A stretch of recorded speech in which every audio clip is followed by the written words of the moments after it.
हरि ओम।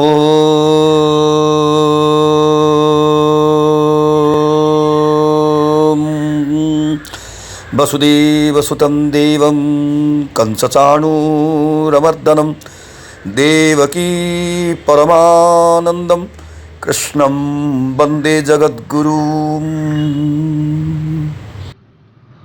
अशुद्ध प्रकृति को सुधारने के लिए दो मुख्य उपाय हैं। पहला, राग द्वेष रहित होकर कर्म करना, और दूसरा, भगवान के शरण में चले जाना। ज्ञानी महापुरुष प्रकृति के शुद्ध होने के कारण प्रकृति के वश में नहीं होते हैं, और अज्ञानी पुरुष प्रकृति के अशुद्ध होने के कारण प्रकृति के वश में होते हैं।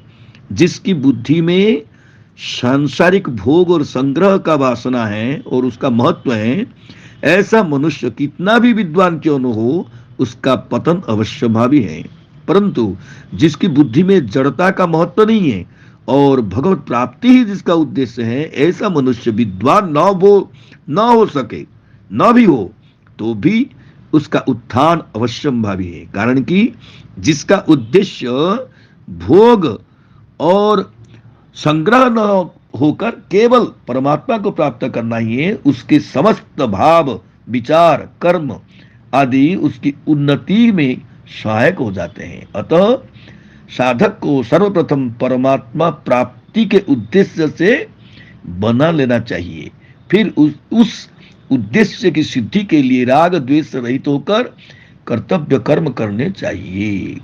राग द्वेष से रहित होने का सुगम उपाय है मिले हुई शरीरादि पदार्थों को अपना और अपने लिए न मानते हुए दूसरों की सेवा में लगाना, और बदले में दूसरों से कुछ भी न चाहना।